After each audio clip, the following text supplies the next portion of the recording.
Hello, good evening everyone, welcome to my YouTube channel. आज का हमारा टॉपिक है भारतीय राष्ट्रीय कांग्रेस, जो कि एग्जाम के लिए बहुत ही महत्वपूर्ण टॉपिक है। तो हम स्टार्ट करते हैं। भारतीय राष्ट्रीय कांग्रेस की स्थापना 28 दिसंबर 1885 को हुआ था। संस्थापक एलन ऑक्टेवियन ह्यूम थे, स्कॉटलैंड के।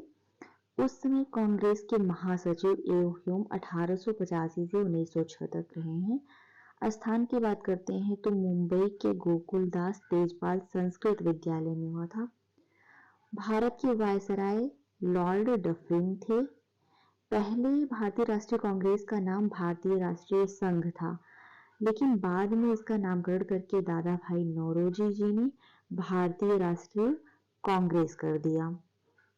कांग्रेस के बारे में कुछ महत्वपूर्ण कथन है, उसकी बात करते हैं। तो कांग्रेस में प्रथम अधिवेशन के अध्यक्ष व्योमेश चंद्र बनर्जी जी थे।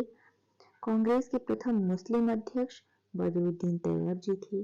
कांग्रेस के प्रथम यूरोपियन अध्यक्ष जॉर्ज यूले थे। प्रथम महिला संबोधित कादम्बिनी गांगुली थी। प्रथम यूरोपियन महिला तथा प्रथम महिला अध्यक्ष जिसने कांग्रेस के अधिवेशन की अध्यक्षता की, एनी बेसेंट थी। पहली बार भारत का राष्ट्रीय गीत वंदे मातरम इसी अधिवेशन में गाया गया था। तो कांग्रेस के प्रथम अधिवेशन में ही भारत का राष्ट्रीय गीत वंदे मातरम गाया गया था। और वंदे मातरम को गाया किसने था? तो 1896 के कलकत्ता अधिवेशन के अध्यक्ष रहमतुल्लाह सयानी जी ने इसे गाया था। वंदे मातरम बंकिम चंद्र चटर्जी के उपन्यास आनंद मठ से लिया गया है। ये बहुत इंपॉर्टेंट है। भारत की आजादी के समय जेवी कृपलानी कांग्रेस के अध्यक्ष थे। स्वतंत्रता के बाद 1947 में कांग्रेस का विशेष अधिवेशन नई दिल्ली में हुआ था, जो कि डॉक्टर राजेंद्र प्रसाद की अध्यक्षता में संपन्न हुआ था। कांग्रेस के सबसे ज्यादा समय तक तथा सबसे कम उम्र के अध्यक्ष की बात करते हैं तो अब्दुल कलाम आजाद थे, जो कि 1940 से 1945 ईस्वी तक रहे हैं। उसमें कांग्रेस की स्थापना के समय कुछ महत्वपूर्ण लोग थे। तो जैसे ब्रिटेन की प्रधानमंत्री की बात करते हैं तो ग्लैडस्टन थे। भारत के वायसराय उस समय लॉर्ड डफरिन थे। कांग्रेस अधिवेशन की बात करते हैं तो पहला अधिवेशन 1885 में मुंबई में हुआ था। उसमें अध्यक्ष व्योमेश चंद्र बनर्जी थे। और इसी अधिवेशन में 1885 के मुंबई अधिवेशन में 72 प्रतिनिधियों ने भाग लिया था। दूसरा अधिवेशन 1886 में कलकत्ता अधिवेशन हुआ था। उसके अध्यक्ष दादा भाई नौरोजी जी थे। ये पारसी अध्यक्ष थे। दादा भाई नौरोजी पारसी अध्यक्ष थे। ये 3 बार अध्यक्ष रह चुके हैं। कौन? तो दादा भाई नौरोजी जी 3 बार अध्यक्ष रह चुके हैं। 1886 में, 1893 में और 1906 ईस्वी में 3 बार अध्यक्ष रह चुके हैं। इन्होंने ही, दादा भाई नौरोजी जी ने ही भारतीय राष्ट्रीय कांग्रेस का नाम रखा था, क्योंकि पहले उसका नाम भारतीय राष्ट्रीय संघ था। तो इसका नामकरण करके इन्होंने भारतीय राष्ट्रीय कांग्रेस कर दिया था। फिर 1887 में मद्रास अधिवेशन हुआ था। इसके अध्यक्ष बदरुद्दीन तैयब जी थे और ये कांग्रेस के पहले मुस्लिम अध्यक्ष थे। बदरुद्दीन तैयब जी कांग्रेस के पहले मुस्लिम अध्यक्ष थे। और बदरुद्दीन तैयब जी ने ही तमिल भाषा में सर्वप्रथम भाषण दिया था तथा शस्त्र अधिनियम में संशोधन किया था। 1888 में इलाहाबाद अधिवेशन हुआ था। गवर्नर ऑकलैंड थे तथा प्रथम यूरोपीय अध्यक्ष की बात करें तो वो जॉर्ज यूले थे। ये जॉर्ज यूले 1888 के इलाहाबाद अधिवेशन के अध्यक्ष थे। और इसी अधिवेशन में 1888 के इलाहाबाद अधिवेशन में ही पहली बार लाला लाजपत राय ने हिंदी में भाषण दिया था। तो पहली बार भाषण 1888 के इलाहाबाद अधिवेशन में लाला लाजपत राय जी ने दिया था। तथा लंदन में इंडिया नामक पत्रिका का प्रकाशन भी इन्होंने ही किया था। किसने किया था? लाला लाजपत राय जी ने किया था। 1890 में कलकत्ता अधिवेशन हुआ था। इसके अध्यक्ष फिरोज शाह मेहता थे और इसी अधिवेशन में 1890 के कलकत्ता अधिवेशन में कलकत्ता विश्वविद्यालय की पहली महिला स्नातक कादम्बिनी गांगुली ने कांग्रेस अधिवेशन को संबोधित किया था। तो कलकत्ता विश्वविद्यालय की पहली स्नातक महिला जो थी वो कादम्बिनी गांगुली थी और इन्होंने ही कांग्रेस अधिवेशन को संबोधित किया था। 1896 में कलकत्ता अधिवेशन हुआ था। इसके अध्यक्ष रहमतुल्ला एम सयानी जी थे और इसी अधिवेशन में पहली बार वंदे मातरम इन्होंने गाया था। मतलब कि रहमतुल्ला एम सयानी जी ने पहली बार वंदे मातरम गाया था।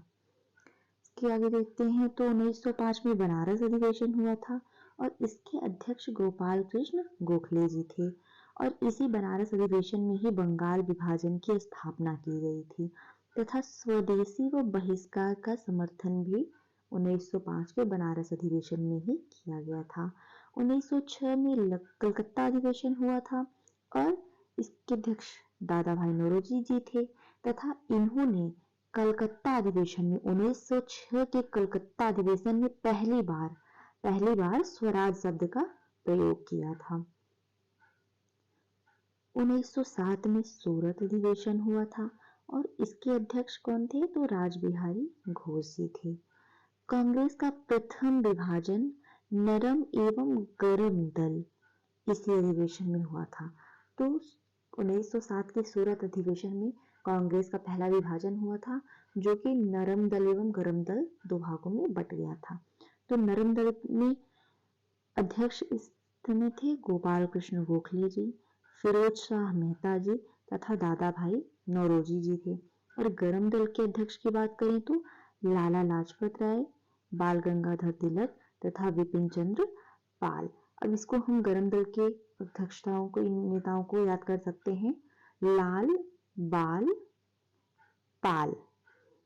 तो लाला लाजपत राय, लाल से लाला लाजपत राय, बाल से बाल गंगाधर तिलक और पाल से विपिन चंद्र पाल। आगे देखते हैं 1911 में कलकत्ता अधिवेशन हुआ था और इसके अध्यक्ष विशन नारायण धर जी थे और 1911 के कलकत्ता अधिवेशन में पहली बार जनगण मन गाया गया था और इसी अधिवेशन में ही सरकार की कठोर नीतियों का विरोध भी किया गया था। कलकत्ता अधिवेशन में पहली बार जनगण मन 1911 के कलकत्ता अधिवेशन में गाया गया था। 1916 के लखनऊ अधिवेशन में बात करें तो अध्यक्ष अंबिका चरण मजूमदार जी थे। इसी अधिवेशन में 1916 के लखनऊ अधिवेशन में नरम दल एवं गरम दल का एकीकरण कर दिया गया था और कांग्रेस एवं मुस्लिम लीग में समझौता भी इसी अधिवेशन में किया गया था।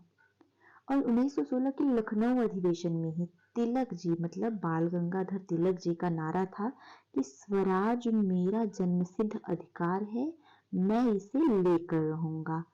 तो 1916 के लखनऊ अधिवेशन में बाल गंगाधर तिलक जी ने कहा था कि स्वराज मेरा जन्मसिद्ध अधिकार है और मैं इसे लेकर रहूंगा। 1917 की बात करते हैं तो 1917 में कलकत्ता अधिवेशन हुआ था और इसके अध्यक्ष एनी बेसेंट थे। 1917 के कलकत्ता अधिवेशन के अध्यक्ष एनी बेसेंट जी थी और ये प्रथम महिला अध्यक्ष थी।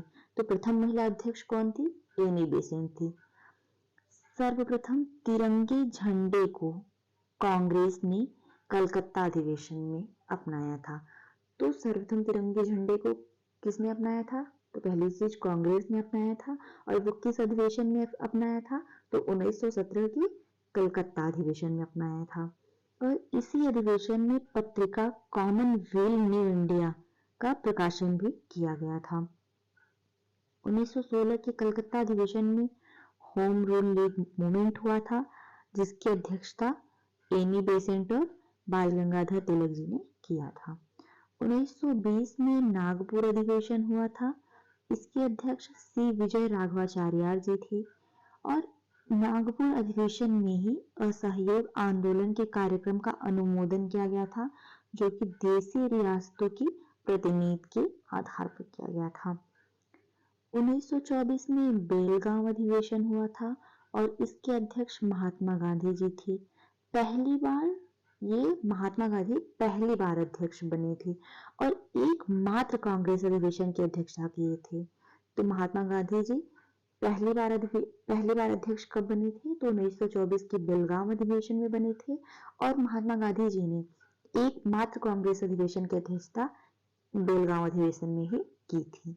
1927 में मद्रास अधिवेशन हुआ था। इसके अध्यक्ष M.A. अंसारी जी थे और 1927 के मद्रास अधिवेशन में ही पूर्ण स्वाधीनता की मांग की गई थी तथा साइमन कमीशन के बहिष्कार का प्रस्ताव भी इसी अधिवेशन में पारित किया गया था। 1929 के अधिवेशन की बात करते हैं तो 1929 में लाहौर अधिवेशन हुआ था। यह रावी नदी के तट पर है। इसके अध्यक्ष जवाहरलाल नेहरू जी थे और 1929 के लाहौर अधिवेशन में पूर्ण स्वराज की मांग की गई थी। प्रतिवर्ष 26 जनवरी को स्वतंत्रता दिवस मनाने का निर्णय भी इसी अधिवेशन में लिया गया था। तो 1929 के लाहौर अधिवेशन में प्रतिवर्ष 26 जनवरी को स्वतंत्रता दिवस मनाने का निर्णय लिया गया था। 1931 में कराची अधिवेशन हुआ था। इसके अध्यक्ष वल्लभ भाई पटेल जी थे तथा कराची अधिवेशन में मूल अधिकार का प्रस्ताव भी पारित किया गया था। फिर इसी अधिवेशन में गांधी इरविन समझौते का अनुमोदन किया गया था। तो गांधी इरविन समझौता कब हुआ था? 23 मार्च 1931 को गांधी इरविन समझौता हुआ था और गांधी इरविन समझौता कराची 1931 के कराची अधिवेशन में इसका अनुमोदन किया गया था और 23 मार्च 1931 को भगत सिंह, राजगुरु और सुखदेव को फांसी दी गई थी। 1936 में लखनऊ अधिवेशन हुआ था। इसके अध्यक्ष जवाहरलाल नेहरू जी थे। इन्होंने समाजवाद को भारत की समस्याओं को हल करने की कुंजी बताया। तो जवाहरलाल नेहरू जी ने भारत में जो समस्याएं थी उनको हल करने की कुंजी बताया था। तो वो किस अधिवेशन में? 1936 के लखनऊ अधिवेशन में बताया था। 1936 में फैजपुर अधिवेशन हुआ था। इसके अध्यक्ष जवाहरलाल नेहरू जी थे और ये ऐसा फैजपुर अधिवेशन एक ऐसा अधिवेशन था जो कि गांव में संपन्न हुआ था और ये पहला ऐसा अधिवेशन था, प्रथम अधिवेशन था ऐसा जो कि ये गांव में संपन्न हुआ था। 1938 में हरिपुरा अधिवेशन हुआ था, गुजरात में हुआ था ये। इसके अध्यक्ष सुभाष चंद्र बोस जी थे और इसी अधिवेशन में हिंदी भाषा के लिए रोमन लिपि को लागू करने की वकालत की गई थी। राष्ट्रीय नियोजन समिति का गठन। इसके अध्यक्ष राष्ट्रीय नियोजन समिति के अध्यक्ष कौन थे? तो जवाहरलाल नेहरू जी थे। कौन थे? जवाहरलाल नेहरू जी थे। 1939 में त्रिपुरी अधिवेशन हुआ था। ये जबलपुर मध्य प्रदेश में हुआ था। इसके अध्यक्ष सुभाष चंद्र बोस जी थे और सुभाष चंद्र बोस जी ने इसी अधिवेशन में अपने पद से इस्तीफा दे दिया था। तो सुभाष चंद्र बोस जी ने 1939 के त्रिपुरी अधिवेशन में अपने पद से इस्तीफा दे दिया था। उसके बाद इस अधिवेशन में जब इन्होंने इस्तीफा दे दिया तो उसके बाद राजेंद्र प्रसाद जी अध्यक्ष बन गए थे। 1940 में रामगढ़ अधिवेशन हुआ था। ये झारखंड में है। इसके अध्यक्ष मौलाना अबुल कलाम आजाद थे और ये सबसे युवा कांग्रेस अध्यक्ष थे। मौलाना अबुल कलाम आजाद जी सबसे युवा कांग्रेस अध्यक्ष थे। ये लगातार 6 वर्ष तक कांग्रेस के अध्यक्ष पद पर बने रहे। 1946 में मेरठ अधिवेशन हुआ था। इसके अध्यक्ष आचार्य JB कृपलानी जी थे। स्वतंत्रता के समय के अध्यक्ष थे ये आचार्य JB कृपलानी जी स्वतंत्रता के समय के अध्यक्ष रहे हैं। 1948 में जयपुर अधिवेशन हुआ था। तो इसके अध्यक्ष पट्टाभी सीतारमैया जी थे और ये स्वतंत्रता के बाद का पहला अधिवेशन था। तो स्वतंत्रता के बाद का पहला अधिवेशन कौन सा था? जयपुर अधिवेशन था। और इसके अध्यक्ष कौन थे? तो पट्टाभी सीतारमैया जी थे। अब हम लोग कांग्रेस के अधिवेशन के संबंध में कुछ महत्वपूर्ण कथन की बात करते हैं। तो देखते हैं कि किसका कौन सा क्या कथन था। तो कांग्रेस डफरिन के मस्तिष्क की उपज है, ये किसने कहा था? तो ये लाला लाजपत राय जी का कथन था। कांग्रेस 3 दिन का तमाशा है, ये अश्विनी कुमार दत्त का कथन था। कांग्रेस का महल भरभराकर गिरने वाला है, तो ये किसका कथन है? लॉर्ड कर्जन जी का कथन है। फिर देखते हैं, यदि वर्ष में एक बार मेढक की तरह टर्राए तो हमें कुछ नहीं मिलेगा, ये किसका कथन था? तो बाल गंगाधर तिलक जी का कथन था। क्योंकि कांग्रेस अधिवेशन साल भर में एक बार होता था, तो इसीलिए इसी सबको देखते हुए इन्होंने कहा था, बाल गंगाधर तिलक जी ने कहा था कि यदि वर्ष में हम एक बार मेढक की तरह टर्राए तो हमें कुछ नहीं मिलेगा। फिर देखते हैं, कांग्रेस की आवाज जनता की आवाज नहीं है। कांग्रेस की आवाज जनता की आवाज नहीं है, ये किसका कथन है? तो ये फिरोजशाह मेहता जी का कथन है। कांग्रेस जनता के उस अल्पसंख्यक वर्ग का प्रतिनिधित्व करती है जिसकी संख्या सोच में है, तो ये किसका कथन है? लॉर्ड डफरिन जी का कथन है। अब हम इसमें कुछ महत्वपूर्ण प्रश्न हैं वो देख लेते हैं, जो कि यूपीएससी में आए हुए प्रश्न हैं, तो हम लोग उसको देख लेते हैं। तो पहला क्वेश्चन है कि भारतीय राष्ट्रीय कांग्रेस के पहले अध्यक्ष कौन थे? तो आप लोग बताइए कि भारतीय राष्ट्रीय कांग्रेस के पहले अध्यक्ष कौन थे? तो वो थे व्योमेश चंद्र बनर्जी जी।